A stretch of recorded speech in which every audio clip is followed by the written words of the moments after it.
Hello friends. मैं हूं आपका दोस्त आर के चौहान। और आज हम बात करेंगे ब्यावर जिले के बारे के अंदर, है ना। काफी दिन हो गए यहाँ हमारा कोई वीडियो भी नहीं आ रहा है। तो काफी दिनों बाद, लगभग अभी नवरात्र के बाद, है ना, कम से कम 15 दिन हो गए हैं कोई वीडियो नहीं डाला है। तो आज मैंने फाइनली डिसीजन लिया है कि आज क्यों ना एक वीडियो बना ही दिया जाए। तो आज हम पन पढ़ेंगे ब्यावर जिले के बारे के अंदर। बात करेंगे कि ब्यावर जिला आखिरकार बना कैसे है, और उसके बाद में हम बात करेंगे कि ब्यावर जिले में कौन कौन से उद्योग धंधे हैं, यहाँ के कौन से पर्यटन स्थल हैं, यहाँ पर कौन से मेले फेमस हैं, और उसके बाद बात करेंगे कि यहाँ ब्यावर जिले में कौन कौन से युद्ध हुए हैं, उनकी बात करेंगे। और सबसे लास्ट में हम करेंगे कि यहाँ पर कौन सी सभ्यता स्थल हैं, तो हम उनके बारे में भी जानेंगे। तो आइए दोस्तों, एक एक को करके हम पढ़ते हैं। देखो, सबसे पहले हम बात करते हैं कि ये है हमारा राजस्थान। मान लीजिए कि ये हमारा राजस्थान है, और इसके अजमेर के सेंटर में है ना, अजमेर के जस्ट थोड़ा सा नीचे है अपना ब्यावर, है ना।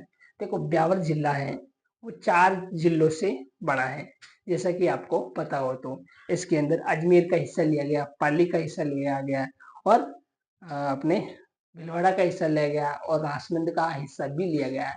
यानी कि 4 जिलों से मिलकर के ये ब्यावर जिला बनाया गया है। तो बात करते हैं कि ये ब्यावर जिला आखिरकार बना कैसे है। दोस्तों, आपको अगर पता हो तो 21 मार्च को 21 मार्च 2022 को 21 मार्च 2022 को नए जिले बनाने के लिए एक समिति का गठन किया गया था, जिसका नाम था राम लोबाया समिति। कौन सी समिति थी? राम लोबाया समिति थी। राम लोबाया समिति ये कांग्रेस के राज में बनी थी, और इन्होंने अपनी रिपोर्ट प्रस्तुत करी थी। और उसी रिपोर्ट को आधार मानते हुए अशोक गहलोत ने 1 साल के भीतर ही, यानी कि 1 साल में 3 दिन कम रहते हुए ही 19 नए जिलों की घोषणा करी थी। यानी कि हम कह सकते 18 मार्च को, 3 दिन कम है 1 साल के अंदर, 18 मार्च 2023 को श्रीमान अशोक गहलोत ने 19 नए जिलों की घोषणा घोषणा करी थी। उस 19 नए जिलों में से एक जिला अपना ब्यावर भी था। ठीक है, तो आपको समझ गए कि ब्यावर जिला कैसे बना है, और ब्यावर जिले की जो स्थापना है, इस ब्यावर जिले की स्थापना कब हुई थी है ना। यानी कि इस स्थापना नहीं बोलेंगे हम इसको, ब्यावर जिले का उद्घाटन, है ना। स्थापना नहीं बोलेंगे अपन, इसको उद्घाटन बोलेंगे कि ब्यावर जिले का आखिरकार उद्घाटन हुआ कब हुआ था। देखो, 18 मार्च को तो इसका क्या हुई, घोषणा हुई थी 19 जिलों की। और ब्यावर जिले की अपन बात करें कि ब्यावर जिले का उद्घाटन कब हुआ था, तो उद्घाटन हुआ था मेरे भाई 7 अगस्त को। कब हुआ था? 15 अगस्त के ठीक पहले, 7 अगस्त 2023 को अपने ब्यावर जिले का उद्घाटन हुआ था। यानी कि 7 अगस्त से हमारा ब्यावर जिले का मुख्यालय स्थापित हो गया, और वो अस्तित्व में आ चुका था। बात करते हैं कि ब्यावर शहर, है ना, ब्यावर शहर की, ब्यावर शहर की स्थापना किसने करी थी? ब्यावर शहर की स्थापना ना, बात करते हैं अपन ब्यावर की स्थापना की बात कर लेते हैं कि आखिरकार में ब्यावर स्थापित कब हुआ था, ये ब्यावर शहर बसा कब से। तो ध्यान रखना कि 1 फरवरी को, कब है? 1 फरवरी 1836 में एक अंग्रेज अधिकारी था जिसका नाम था कर्नल डिक्सन। कर्नल डिक्सन ने कर्नल डिक्सन ने इस अपने ब्यावर शहर को बसाया था। तो ब्यावर शहर को बसाने वाला, या ब्यावर शहर की स्थापना कब हुई थी? ब्यावर शहर की स्थापना 1 फरवरी 1836 को हुई थी। किस अंग्रेज अधिकारी ने इस ब्यावर शहर को बसाया था? तो आपको ध्यान रखना कि कर्नल डिक्सन ने इस ब्यावर शहर को बसाया था। इसके बाद करते हैं कि ब्यावर जिला है जो कितने जिलों में से छट करके अलग होकर के बना था। तो आपको ध्यान रखना कि ये 4 जिलों से अलग होकर के बना था, है ना। ब्यावर जिला के क्षेत्र, कौन से क्षेत्र हैं? ये 4 जिलों से मिलकर के बना था। 4 जिले कौन से हैं? एक तो था अपना अजमेर, है ना। अजमेर की 4 तहसीलें उठाई गई थी, और पाली जिले की 2 तहसीलें उठाई गई थी, और अपने भीलवाड़ा जिले की 1 तहसील को उठाया था। और इसमें राजसमंद क्षेत्र के, राजसमंद जिले के किसके हैं? राजसमंद जिले की भी 7 पंचायतों को इसमें शामिल किया गया था। कितनी? 7 पंचायत हम कह लेंगे, है ना, 7 पंचायत कह दो, या फिर इसकी भीम तहसील की एक उप तहसील को उठाया गया था। उप तहसील अपनी जो बाहर है ना, ये एक उप तहसील है, इसको ब्यावर में शामिल किया गया था। तो ब्यावर में कुल कितनी तहसीलें हैं? 7 तहसीलें हैं। कितनी है? 7। 4 तो थी अजमेर की। अजमेर की कौन सी? एक तो ब्यावर खुद, उसके बाद में एक टोडगढ़, उसके बाद एक मसूदा, एक विजयनगर। ये तो हो गई अजमेर जिले की, ये तो 4 तहसीलें। अब बात करते हैं पाली की। पाली में एक है रायपुर, रायपुर तहसील को लिया, और एक लिया हमारे जैतारण तहसील को, और भीलवाड़ा से लिया गया है हमारे बदनौर को, बदनौर तहसील को लिया गया था। और राजसमंद जिले से बार उप तहसील को लिया गया था। किसको लिया गया था? बार। बार क्या है? एक उप तहसील थी। किसकी थी ये? भीम की उप तहसील थी। लेकिन अब क्या है? पहले भीम की थी और अब ये किसमें आएगी? ब्यावर की एक उप तहसील है। तो वर्तमान में क्या है? ये ब्यावर की एक उप तहसील है। तो अब आप कह सकते हैं कि ब्यावर में कुल कितनी तहसीलें हैं? तो 7 तहसीलें हैं और एक उप तहसील है जो कि ब्यावर की है। ठीक है, तो ये तो आपने समझ लिया। तो मैं इसको मिटा रहा हूँ और ये क्या हो जाएगी? ब्यावर की तहसील है। तो ब्यावर जिले के क्षेत्र के बता दिया मैंने 4 जिलों से, और मैं अभी इसको मिटा करके यहाँ लिख रहा हूँ ब्यावर जिले की तहसीलें। तो तहसीलें कितनी हो गई? 7, और एक उप तहसील है। उप तहसील कौन सी है? बाहर है, जो अपने क्षेत्र की आती है। ठीक है, ये हो गया। अब इसके बाद में बात करते हैं हम ब्यावर जिले के उद्योग धंधों की। देखिए, जैसा कि आपको पता हो तो राजस्थान का सबसे प्राचीनतम जो उद्योग है वो कौन सा है? सूती वस्त्र उद्योग। कौन सा है? सूती वस्त्र उद्योग है। और सूती वस्त्र उद्योग की जो पहली मिल है, जो अपने पहली जो मिल है वो अपने ब्यावर के अंदर स्थापित की गई थी। पहली, दूसरी, तीसरी, जो तीनों ही है वो अपने ब्यावर के अंदर स्थापित की गई है। तो स्थापना हो गई। अब बात करते हैं अपन उद्योग धंधों की। उद्योग धंधों के अंदर हम कहेंगे कि राजस्थान की पहली, दूसरी, तीसरी, तीनों ही जो सूती वस्त्र मिले हैं, राजस्थान की सूती वस्त्र मिले वो कहाँ पर स्थापित की गई थी? ब्यावर के अंदर की गई थी। राजस्थान की पहली, दूसरी और तीसरी, ये तीनों ही अपने ब्यावर शहर के अंदर स्थापित की गई थी। ठीक है, पहली कब की गई थी? तो पहली की गई थी 1889 के अंदर। दूसरी स्टार्ट की गई थी 1906 के अंदर। तीसरी स्टार्ट की गई थी 1925 के अंदर। कब की गई थी? 1925 के अंदर। अब इनका क्या नाम था? पहले का नाम था दा कृष्णा मिल। हाँ, दा कृष्णा मिल था, मिल, है ना। और दूसरी का क्या नाम था? एडवर्ड मिल। क्या नाम था? एडवर्ड मिल था, मिल। ठीक है, और तीसरी का नाम क्या था? तीसरी का नाम क्या था? बता रही?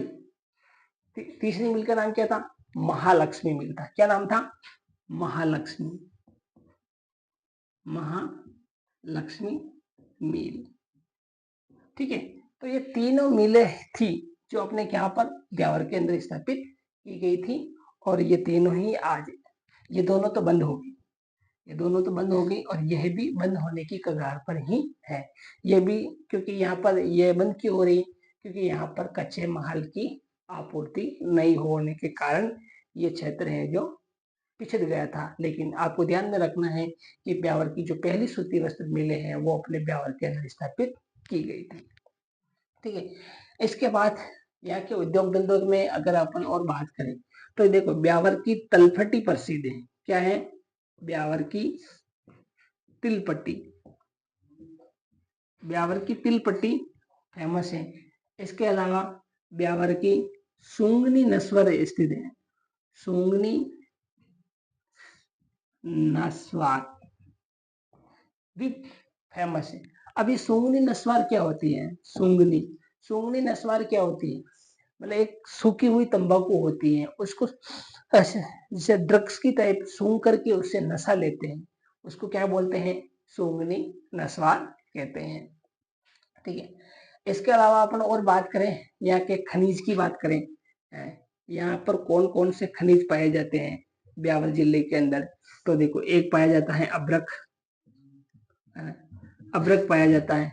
इसके अलावा फेल्सपार। फेल्सपार क्या होता है?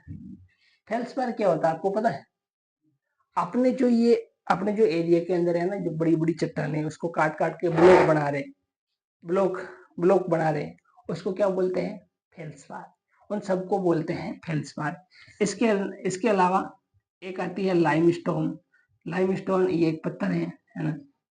ठीक है, तो ये क्या अपने ब्यावर क्षेत्र का, इसको मत काट रहने दे। तो ये सब क्या है? ये सब ब्यावर क्षेत्र के प्रमुख खनिज हैं।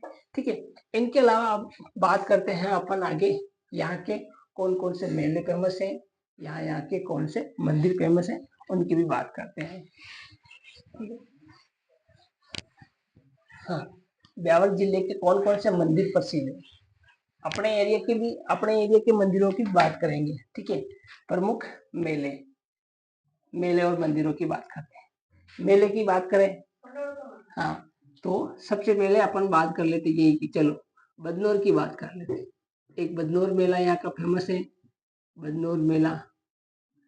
हाँ, पहले मेले की बात कर लेते हैं ना, बाद में मंदिरों की बात। बदनौर का मेला और ब्यावर के अंदर बढ़ता है तेजाजी महाराज का मेला। तेजाजी तेजाजी मेला कहाँ पर?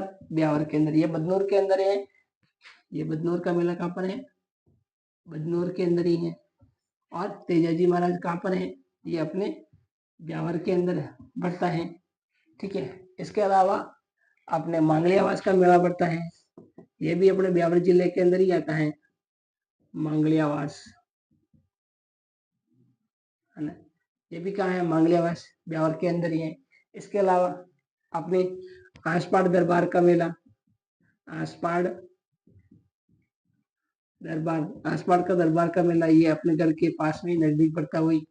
इसके अलावा नीलकंठ महादेव का मेला, नीलकंठ नीलकंठ नीलकंठ महादेव का मंदिर, ये किशनपुरा के अंदर महादेव मेला कहाँ पर पड़ता है? ये भी अपने ब्यावर के अंदर ही पड़ता है। ठीक है, ये कहाँ पड़ता है? तो अपने जो उप तहसील बताई है बाढ़, उसके अंदर पड़ता है। ये अपने बदनौर तहसील में पड़ता है। ब्यावर ब्यावर हो गया। इसके अंदर एक सायण माता का मेला भी पड़ता है। सायण माता कहाँ पर पड़ता है? ये श्यामगढ़ में आता है, श्यामगढ़ के अंदर पड़ता है। इसके अलावा और कौन से मेले? एक अपने देवमाली का मेला, कौन सा है? देवमाली का मेला कहाँ पड़ता है? ये भी अपने ब्यावर के अंदर पड़ता है। देवमाली ब्यावर के अंदर पड़ता है। इसके अलावा और भी कोई मेला है जो मैंने नहीं बताया हो, और अगर आपको पता है तो वो कमेंट में जरूर बताने का, है ना? इसके बाद में अपन बात करेंगे यहाँ के मंदिर हो गए, ये मंदिर भी हो गए और मेला भी हो गया, है ना? चलो, मंदिर और मेले हो गए। एक और बता देता हूँ मैं आपको यहीं पर, एक कुशाल माता और बता देता हूँ। इसके अलावा एक छूट गया अपना बेराट बेराट माता, वो जयपुर वाला नहीं, ये बेराट माता अपने बदनौर वाला, है ना? बदनौर के अंदर है बेराट माता का मंदिर। और यहीं पर एक कुशाल माता का मंदिर भी है, इसका जिक्र अपन मैं आगे करने वाला हूँ। कुशाल माता क्या है? ये क्वेश्चन आ रखा है RS 2013 में, RS प्री में ये क्वेश्चन आया था कि कुशाल माता का मंदिर कहाँ पर स्थित है? ये अपने बदनौर के अंदर है। मैं बताऊंगा इसके बारे में आगे, है ना? ठीक है, तो ये मेले हो गए और मंदिर भी लगभग सबके हो गए हैं। चलो, ठीक है, उसके बाद में यहाँ के प्रमुख दुर्गों की बात करेंगे कि यहाँ पर कौन कौन से दुर्ग हैं। हो गया, बात करते हैं प्रमुख दुर्गों की बात करते हैं। इसकी बात करें, प्रमुख दुर्ग कौन से? 4 दुर्ग है। सबसे पहले बात करते हैं अपन बदनौर दुर्ग की। किसकी बात करते हैं? बदनौर दुर्ग। हाँ, बदनौर दुर्ग। देखो बदनौर दुर्ग कहाँ है? बदनौर दुर्ग अपने बदनौर के अंदर है। और ये दुर्ग बनाया किसने? तो ध्यान रखना कि बदनौर दुर्ग का निर्माण की अगर अपन बात करते नहीं, महाराणा कुंभा नहीं आएगा।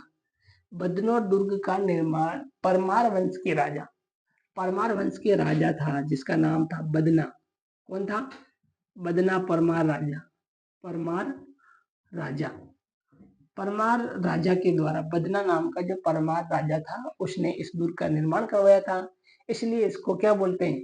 बदनौर दुर्ग बोलते हैं। और ये 7 मंजिला है। कितना है? 7 मंजिला है। दुर्भाग्य की बात तो ये है दोस्तों कि ये जो दुर्ग है हमारे घर से मात्र 10 किलोमीटर की दूरी पर है। और बदनौर एक नहीं, कई 20 बार नहीं, 40-50 बार गए, लेकिन दुर्भाग्य से हमने इस दुर्ग को नहीं देख पाए। लेकिन इस बार जाएंगे ना, तब इस दुर्ग को जरूर देख करके आएंगे। ठीक है, तो ये हो गया था। अब देखो बदनौर दुर्ग से यहाँ से एक बदनौर शिलालेख मिला है। बदनौर का शिलालेख मिला है। शिलालेख क्या होता है पता है आपको? शिला पर लिखा गया लेख क्या कहलाता है? शिलालेख मिला है। यहाँ पर 1439 का एक शिलालेख मिला है जिसके अंदर बदनौर का नाम वर्धनपुर मिलता है। उसमें क्या मिलता है? वर्धनपुर लिखा हुआ है। बदनौर का नाम क्या है? वर्धनपुर।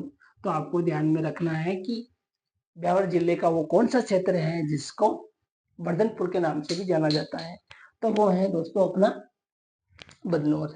ठीक है, इसके अलावा अपन बात करें कि बदनौर के अंदर एक युद्ध भी हुआ था। हमने थोड़ी देर पहले बात करी थी कुशाल माता की। वो कुशाल माता का मंदिर कैसे अस्तित्व में आया था इसकी भी बात करेंगे। देखो ये बदनौर था, जाहिर सी बात है कि ये मेवाड़ रियासत के अंदर आता था। तो बदनौर के अंदर यहाँ पर एक युद्ध हुआ था। उस युद्ध का नाम क्या है? बदनौर का युद्ध। बदनौर का युद्ध कह लो या फिर आप उसको बेराट का युद्ध कह लो। बेराट का युद्ध कह, हाँ, बदनौर मत बोलो, आप इसको बेराट बोलो। आप देखो क्यों, देखो मैं बताता हूँ आपको, ये बहुत अच्छे से बताता हूँ मैं आपको। मान लीजिए कि ये अपना क्या है? बदनौर दुर्ग। ये क्या है? अपना दुर्ग है। दुर्ग कौन सा है? ये बदनौर का दुर्ग है। बदनौर का दुर्ग कहाँ पर है? बदनौर के अंदर है। और यहाँ पर ये पूरा शहर है, यह पूरा मैदानी एरिया है। इस दुर्ग के ठीक सामने एक बहुत बड़ी पहाड़ी है, लगभग 1 किलोमीटर की चढ़ाई है। इसके ऊपर एक दुर्ग बनाया, यहाँ पर एक मंदिर है। यहाँ पर क्या है? एक मंदिर भी है। ये लो, यहाँ पर एक मंदिर भी है और यहाँ पर एक दुर्ग बनाया गया है। क्या है? इसके आसपास में एक दुर्ग बनाया गया है। क्यों? क्योंकि इस दुर्ग, ये जो दुर्ग है ना, इसका निर्माण 845 ईस्वी में किया गया। कब किया गया? 845 ईस्वी में किया गया। अब ये दुर्ग क्या है? ये एक छोटी पहाड़ी पर स्थित है। एक छोटी पहाड़ी पर स्थित है। ये मतलब कम सुरक्षित है। तो सुरक्षा की दृष्टि से देखते हुए इस 1 किलोमीटर की चढ़ाई वाली पहाड़ी के ऊपर यहाँ पर एक दुर्ग बनाया गया था। और यहाँ पर जो मंदिर है, उस यहाँ पर जो मंदिर है वो है अपनी चामुंडा माता का मंदिर है, लेकिन उसको बोलते हैं विराट माता। क्या बोलते हैं? विराट माता है। और मूल जो प्रतिमा है वो है चामुंडा माता की। तो ये मंदिर किसका है ऊपर? विराट माता का। किसका है? विराट माता का। और इसके जो आसपास ये जो दुर्ग बना हुआ है इसको संभवतः विराट दुर्ग कहा जाता है। और इसी कारण यहाँ पर एक युद्ध, महाराणा कुंभा ने यहाँ पर एक युद्ध लड़ा था इस पहाड़ी की तलहटी में और इस दुर्ग के बीच में। तो उस युद्ध को बोलते हैं बेराटगढ़ का युद्ध। क्या बोलते हैं? बेराटगढ़ का युद्ध। देखो बेराटगढ़, बेराटगढ़ भी कह सकते हैं हम, बदनौर भी कह सकते हैं, लेकिन अधिकतर क्या लिखा जाता है? बेराटगढ़। बेराटगढ़ का युद्ध, क्योंकि विराट माता है और ये पहाड़ी कम सुरक्षित थी, इसीलिए यहाँ पर सुरक्षा की दृष्टि से महल बनाया गया जिसके सिर्फ आज हमारे को खंडर ही मिलते हैं और कुछ नहीं मिलते। तो बेराटगढ़ का युद्ध कब हुआ? ये युद्ध हुआ था मेरे भाई 1457 के अंदर। किस किस के बीच में हुआ था? तो हम कहेंगे महाराणा कौन? कुंभा और मालवा, मालवा यानी कि मध्य प्रदेश, मालवा के शासक महमूद खिलजी के बीच हुआ था। किसके बीच में हुआ था? कुंभा वर्सेस महाराणा कुंभा वर्सेस मालवा के शासक महमूद खिलजी। कौन है? महमूद खिलजी। इस युद्ध में महमूद खिलजी की हार हुई, महाराणा कुंभा जीत गए। इसी जीत की खुशी में इस दुर्ग और इस पहाड़ी के, इस बैरागढ़ मंदिर की इसी पहाड़ी की तिलेटी में, इसी मंदिर के पास में यहाँ पर एक छोटा मंदिर और बनाया था, जिसका नाम था कुशाल माता का मंदिर। क्या नाम रखा? कुशाल माता का मंदिर। खुश हो गए थे महाराणा कुंभा ने यहाँ पर कुशाल माता का मंदिर बनाया गया था, जिसको हम स्थानीय भाषा में बोलते हैं कोड़ा माता। क्या बोलते हैं? हाँ, कुशाल माता का मंदिर। ये मंदिर किसने बनाया था? महाराणा कुंभा ने बनाया था। इसको हम स्थानीय भाषा में क्या बोलते हैं? कोड़ा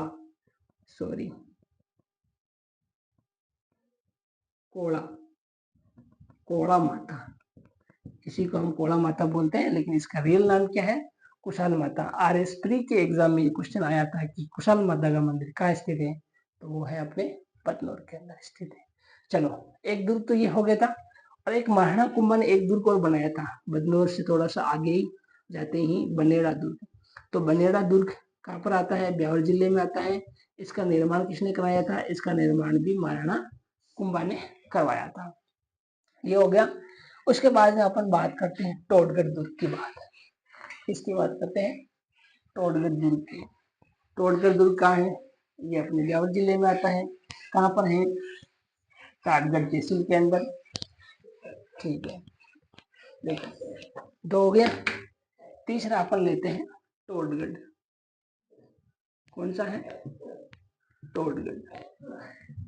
देखो, टोडगढ़ के अंदर एक बरसावाड़ा गांव है। कौन सा है? बरसावाड़ा गांव है, जो कि बरसा नामक गुज्जर ने बसाया था।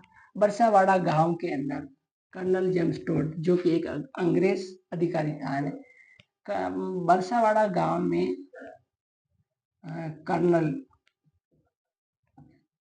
कर्नल जेम्स टोड ने टोडगढ़ दुर्ग बनवाया था। टोडगढ़ दुर्ग बनवाया। क्यों बनवाया? क्योंकि यहाँ पर मेरवाड़ा के अंदर ये क्षेत्र आता था, मेरवाड़ा के अंदर। तो मेरवाड़ा में उपद्रव को रोकने के लिए यह दुर्ग अंग्रेज अधिकारी कर्नल जेम्स टोड ने बसाया था। तो राजस्थान में एकमात्र दुर्ग है जो कि अंग्रेजों ने बनवाया था, वो है अपना टोडगढ़। टोडगढ़ कहाँ पर है? ये अपने ब्यावर जिले में टोडगढ़ तहसील के अंदर आ गया था। इसके अलावा एक दुर्ग और है, श्यामगढ़ का किला। कौन सा है? श्यामगढ़ का किला। ये भी आपको ध्यान में रखना है। श्यामगढ़ का किला कहाँ है? ये अपने ब्यावर के अंदर आता है। ठीक है, तो दुर्ग हो गए। अब एक युद्ध की ओर अपन बात कर लेते हैं, गिरी सुमेल का युद्ध। सुमेल का युद्ध, जिसको हम जैतारण का युद्ध भी कहते हैं। इसका युद्ध कहते हैं जैतारण का युद्ध भी कहते हैं। आप देखो, इस युद्ध के बारे में आप लोग सब जानते ही होंगे। गिरी सुमेल का युद्ध 5 जनवरी 1544 को शेरशाह सूरी और मालदेव के बीच में हुआ था।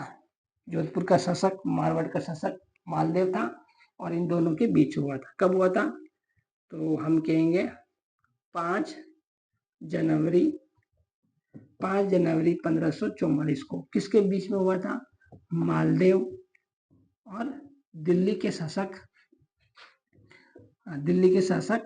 शेरशाह सूरी के मध्य हुआ था। शेरशाह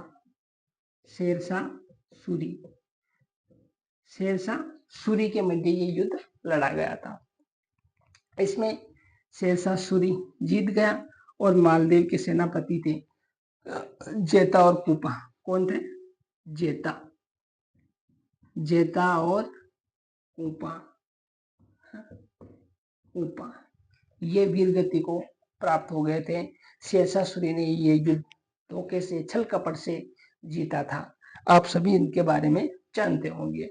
फिर ये युद्ध बड़ी मुश्किल से शेरशाह सूरी जीत पाया था। इसीलिए शेरशाह सूरी कहता है कि मैं एक मुट्ठी भर बाजरे के लिए हिंदुस्तान की बादशाहत खो देता था। तो शेरशाह सूरी क्या कहता है, शेरशाह सूरी क्या कहता है, उसका स्टेटमेंट देखिए कि मैं मुट्ठी भर बाजरे के लिए, रेगिस्तान में क्या होता है, केवल बाजरे ही होता है। मैं मुट्ठी भर बाजरे के लिए हिंदुस्तान की बादशाहत खो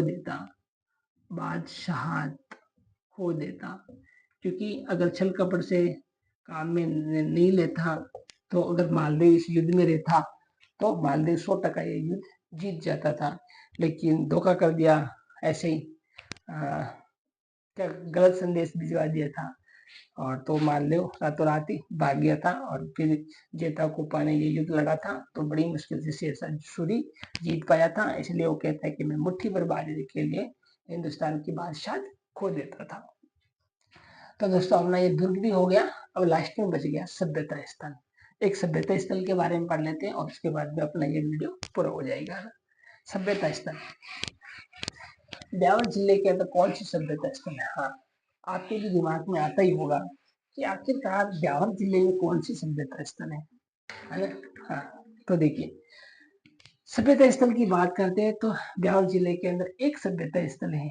जी हाँ, देखो कौन सी सभ्यता स्थल है, ये है अपनी उज्जैना। कौन सी है? उज्जैना सभ्यता स्थल। हाँ, उज्जैना सभ्यता स्थल पहले भीलवाड़ा जिले में आती थी, लेकिन अब ये ब्यावर जिला बन गया, तो ये अपने ब्यावर जिले के अंदर ये उज्जैना आता है। उज्जैना सभ्यता स्थल, उज्जैना सभ्यता स्थल कहाँ पर है? बदनौर के निकट है, ब्यावर जिले के अंदर है सभ्यता स्थल। देखो ठीक है, ये कहाँ पर है तो आप बताओगे बदनौर तहसील के अंदर है। बदनौर कहाँ है? ब्यावर के अंदर। बदनौर ब्यावर के अंदर है, और हमारे घर से मात्र 20 किलोमीटर ही है। लेकिन हम गए भी थे 1-2 बार, लेकिन यहाँ पर अभी कुछ नहीं मिलता है। जो भी यहाँ पर साक्ष्य मिले थे वो सारे उठा करके ले गए, उदयपुर संग्रहालय के अंदर रखा हुआ है। तो वर्तमान समय में यहाँ पर कुछ भी नहीं है, लेकिन एक स्थल है जहाँ से हमारे को क्या मिला था। तो ये सभ्यता स्थल है उज्जैना। कहाँ पर है? बदनौर के अंदर है। कौन सी नदी है? तो खारी नदी पर है। कौन सी है? खारी नदी। नदी का नाम याद रखना, खारी नदी। अपने आसपास जितनी भी रेत आती है, ये सारी खारी नदी से ही आती है। तो आपको ध्यान रखना, खारी नदी पर एक उज्जैना गांव है, ये अपने बहुत ही नजदीक है, और यहाँ पर ये सभ्यता थी, उज्जैना सभ्यता। इस सभ्यता को आहड़ संस्कृति का विस्तार माना जाता है। आहड़ संस्कृति, ठीक है। तो ये आपको ध्यान रखना कि ये आहड़ संस्कृति आपको पता है बनास नदी के किनारे थी, तो आहड़ संस्कृति का भाग है, ये आपको ध्यान रखना है। और आहड़ सभ्यता कैसी थी? आहड़ सभ्यता एक ताम्रयुगीन सभ्यता थी। ताम्रयुगीन सभ्यता थी, अर्थात हम कह सकते हैं कि उज्जैना एक ताम्रयुगीन सभ्यता थी। ताम्रयुगीन सभ्यता थी। तो क्या उज्जैना भी क्या है? उज्जैना भी एक ताम्रयुगीन सभ्यता संस्कृति है। देखो उज्जैना से 3 स्तरों पर खुदाई की गई थी। स्तर समझिए, जैसे कि ये सबसे नीचे वाला स्तर, ये 5 नंबर का, और इसके ऊपर वाला है ये 2nd नंबर का, और ये सबसे ऊपर जो है वो है 3रे नंबर का। देखो पहले यहाँ 3 संस्कृति के अवशेष मिलते हैं, है ना। देखो ये सबसे नीचे वाली, ये बीच वाली, ये सबसे ऊपर वाली, और ये जमीन लेवल समझो। तो यहाँ पर जो खुदाई की गई है, तो ये इसको 3रा स्तर बोलते हैं। ये नीचे से स्टार्ट करते हैं, क्योंकि पुराना जमाना ये था, फिर ऊपर मिट्टी का लेप जम गया, फिर नई संस्कृति बसी, फिर लेप जम गया, नदी आई, लेप जम गया, फिर ये। और ये एक पहाड़ी के ऊपर, ध्यान रखना, ये एक कैसी है? एक नदी के किनारे एक छोटी सी पहाड़ी है, इसके ऊपर ये सभ्यता स्थित है। तो यहाँ पर 3 तरह के साक्ष्य, 3 स्तर के साक्ष्य मिले। सबसे नीचे वाला जो स्तर है, यहाँ पर क्या मिला? तो यहाँ पर मिला है हमारे को गाय की मृण मूर्तियां। गाय की मृण मूर्तियां, हाँ आपको ध्यान में रखना है कि मृण मूर्तियां किस सभ्यता स्थल की विशेषता है? तो मृण जो मूर्तियां हैं ये अपने उजाना सभ्यता की है। देखो मृण मूर्तियां के अलावा और क्या मिले यहाँ पर? काले और लाल रंग के, काले व लाल रंग के मृद भांड मिले हैं। क्या मिले हैं? काले व लाल रंग के मृद भांड मिले हैं। ये आपको ध्यान में रखना है। और तीसरा ध्यान रखना है कि यहाँ से कच्ची ईंटों के मकान मिले हैं। कहाँ से? पहले स्तर कच्ची ईंटों के मकान, या मकान बोल दो या भवन, भवन मिले। किससे? पहले स्तर से। दूसरे स्तर से हमारे को क्या मिला? तो दूसरे स्तर से आपको ध्यान रखना कि यहाँ पर दूसरे स्तर के अंदर मिट्टी व पत्थर, मिट्टी व पत्थर के भवन के साक्ष्य मिले हैं, है ना? तो भवन के साक्ष्य मिले किसने? दूसरे स्तर पे। ठीक है, 2 स्तर हो गया। उसके बाद जो सबसे ऊपर वाला जो स्तर है ये इंपॉर्टेंट है दोस्तों, इसको ध्यान में रखना। सबसे जो ऊपर वाला जो स्तर है यहाँ पर, हाँ ओहो हाँ सॉरी, तो ये जो तीसरा स्तर है यहाँ पर बेल की, है ना, किसकी? बेल की मृण मूर्तियां मिली हैं। मृण मूर्तियां पहले स्तर से तो मिली है गाय की, और दूसरे स्तर तीसरे स्तर से मिली है बेल की मृण मूर्तियां मिली हैं। इसके अलावा यहाँ से बेल की मृण मूर्तियां, इसके अलावा यहाँ पर पक्की, किसकी? पक्की मिट्टी, पक्की मिट्टी, पक्की मिट्टी के बर्तन भी मिले हैं जिन पर सफेद रंग से चित्रकारी है। कौन सा है? जिस पर सफेद रंग है। कौन सा रंग? कौन सा है? सफेद, सफेद रंग से चित्रित है। ये आपको ध्यान में रखना है कि सफेद रंग की चित्रकारी किस सभ्यता की विशेषता है। तो आप बताओगे कौन सी? उजाना सभ्यता की विशेषता है। और यहाँ पर जो बेल की जो मृण मूर्तियां मिली हैं उनको ओजियन बुल कहा जाता है। क्या कहा जाता है? ओजियन बुल, ओजियन बुल के नाम से इनको जाना जाता है। दोस्तों एक जो चीज है वो छूट गई थी, वो मैंने आपको बताई नहीं, लेकिन अब बता देता हूँ यही बात, है ना, याद लिख लेता हूँ। ठीक है, इस सभ्यता का उत्खनन है, इस सभ्यता का उत्खनन, ये तो मैंने बताया नहीं है मेन चीज। तो इस सभ्यता का जो उत्खनन है ये किया था हमारे B R Meena, B R Meena व आलोक त्रिपाठी ने। किसने? आलोक त्रिपाठी ने इसका उत्खनन किया। कब किया? तो ध्यान रखना 2000 ईस्वी के अंदर किया। और इन्होंने इसका जो समय बताया है वो समय बताया है मेरे भाई 2500 ईसा पूर्व से लेकर के 1500 ईसा पूर्व इसका समय बताया है। ये लो, ईसा पूर्व इसका समय बताया, ये आपको ध्यान में रखना है, ईसा पूर्व। ठीक है, तो ये होगी हमारी उजाना सभ्यता। उजाना सभ्यता स्थल कहाँ पर आता है? बंदौर के अंदर आता है, खारी नदी पर आता है, और ये आर्य संस्कृति का भाग है। तो आर्य संस्कृति कैसी थी? ताम्रयुगीन सभ्यता थी। आर्य संस्कृति कैसी थी? एक ताम्रयुगीन सभ्यता थी। इसीलिए हम इसको कहते हैं उजाना को क्या कहते हैं? हम ताम्रयुगीन सभ्यता कह सकते हैं। और इसका उत्खनन कार्य है जो बी आर मीणा और आलोक त्रिपाठी ने किया था। कब किया था?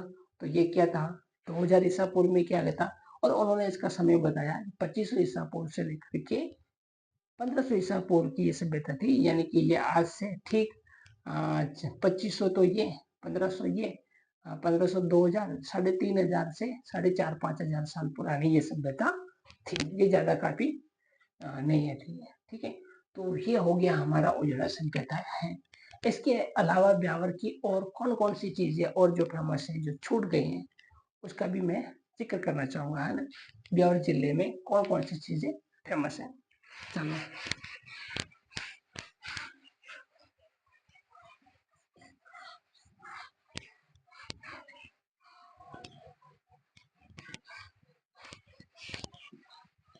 देखो, ब्यावर जिले में आपने सुना ही होगा, है ना, एक तो बादशाह का मेला पड़ता है, और देखो बादशाह का मेला, ये मेले में मैंने बताया नहीं, बादशाह का मेला, बादशाह का मेला कब पड़ता है? होली के दूसरे दिन, होली के दूसरे दिन मैं लिख लेता हूँ यहाँ, होली के दूसरे दिन, होली के दूसरे दिन किसका मेला पड़ता है? बादशाह का मेला पड़ता है। कहाँ पड़ता है ये अपने ब्यावर के अंदर पड़ता है। और इसी मेले के अंदर यहाँ पर इसी मेले में क्या किया जाता है? बीरबल नृत्य किया जाता है। तो बीरबल नृत्य कहाँ का है? ब्यावर का फेमस है। इसके अलावा यहाँ पर म्यूल नृत्य भी किया जाता है। म्यूल नृत्य कहाँ का प्रसिद्ध है? ब्यावर का है। ठीक है, तो आपको याद रखना, बीरबल नृत्य कहाँ का है? ब्यावर का फेमस है। म्यूल नृत्य कहाँ का है? तो ब्यावर का फेमस है। इसके अलावा ब्यावर में क्या है? इसके अलावा देखिए, देवर भाभी की होली कहाँ की प्रसिद्ध है? अपने ब्यावर की है।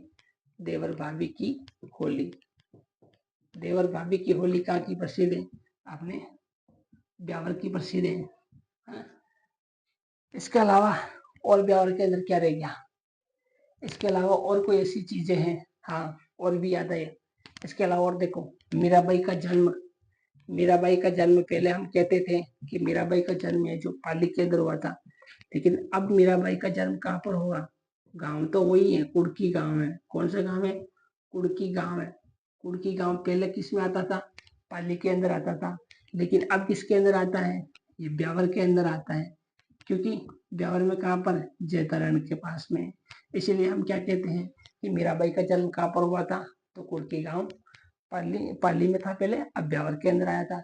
इसके अलावा हम कहेंगे संत दरियाव जी, संत दरियाव जी, संत दरियाव जी का जन्म, संत दरियाव जी का जन्म कहाँ पर हुआ था? तो संत दरियाव जी का जन्म भी अपने जैतारण के अंदर हुआ था।